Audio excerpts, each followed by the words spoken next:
할렐루야. 오늘은 에스겔 25장 말씀을 통해서 은혜를 나누겠습니다. 에스겔에서는 크게 세 부분으로 나뉘는데 1장부터 24장까지는 예루살렘과 이스라엘의 심판, 25장부터 32장까지는 이방 민족에 대한 심판, 33장부터 마지막까지는 이스라엘의 회복에 관한 말씀입니다. 오늘 우리는 이방 심판의 서막인 25장을 통해서 하나님께서 이스라엘의 하나님뿐만이 아니라 온 열방의 주권자 되심을 깨닫게 됩니다. 에스겔 25장에서는 네 민족, 암몬, 모압, 에돔, 블레셋에 대한 하나님의 심판이 선포됩니다. 이들은 모두 유다와 국경을 맞댄 이웃나라들이고 유다가 멸망할 때 조롱하고 고소해하며 기뻐했던 자들입니다. 하나님의 심판은 단순한 보복이 아니라 하나님의 거룩하심과 공의의 표현입니다. 암몬은 유다가 멸망하자 이것을 조롱하며 기뻐했습니다. 성전이 무너지고 유다 백성이 포로로 잡혀가는 광경을 보며 좋다고 했습니다. 그러나 하나님은 말씀하십니다. 내가 손을 내 위에 펴서 너를 다른 민족에게 넘겨주어 노략을 당하게 하며 너를 만민 중에서 끊어버리며 너를 여러 나라 가운데에서 패망하게 하여 멸하리니 내가 주 여호와인 줄을 너희가 알리라. 암몬은 유다만을 조롱한 것이 아니라 유다의 하나님을 모독한 것입니다. 하나님은 그 죄를 심판하십니다. 또 모압은 유다를 향해 유다 족속은 다른 모든 이방과 다를 바 없다고 말하며 하나님의 특별한 백성됨을 부정했습니다. 에돔은 혈연적 민족임에도 유다를 공격하고 성전 파괴에 가담했습니다. 하나님의 심판은 이들을 향해 내가 모압에 벌을 내리니 내가 주 여호와인 줄을 너희가 알리라 라고 하십니다. 이는 하나님께서 자신의 거룩하심을 드러내시는 장면이 됩니다. 이스라엘과 오랜 원수지간이었던 블레셋은 끊임없이 침략하며 복수심으로 가득 차 있었습니다.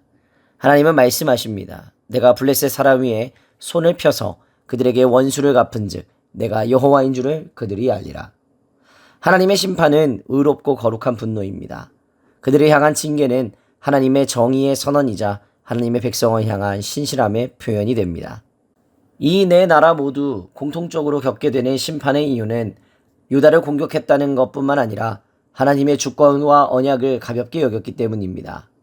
하나님은 온 열방의 주인 되시며 모든 나라의 주권자 되십니다. 이방 민족의 시선으로 보면 하나님은 자신의 성전이 무너지는 것을 막지 못하고 백성이 포로로 잡혀가는 것을 허락하신 무능한 신처럼 보일 수 있습니다. 그러나 하나님은 그 멸망 가운데에서도 여전히 말씀하십니다. 내가 여호와인 줄을 너희가 알리라.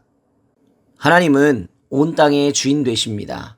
신앙뿐만 아니라 우리의 삶의 모든 영역에서 하나님의 주권을 인정할 때 우리는 참된 하나님의 백성으로 살아갈 수 있습니다.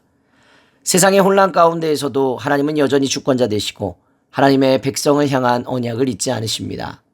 오늘 우리는 이 말씀 앞에서 하나님이 나의 주인 되시며 우리 삶의 모든 영역을 다스리시는 분이심을 고백해야 합니다.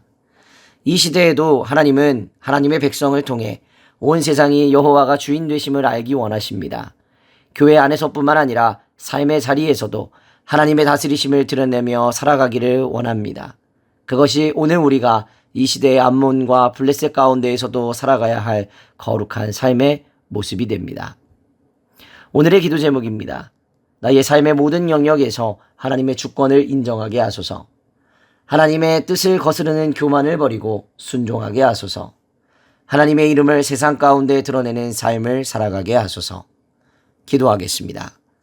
거룩하신 하나님 아버지, 오늘 말씀을 통해 하나님의 주권과 공의를 다시금 깨달을 수 있도록 인도하여 주시니 감사합니다. 삶의 모든 자리에서 주님을 인정하며 주님의 주권 아래 사는 자가 되게 하여 주시옵소서.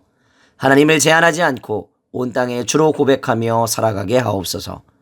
거룩하신 우리 구주 예수 그리스도의 이름으로 기도하옵나이다. 아멘.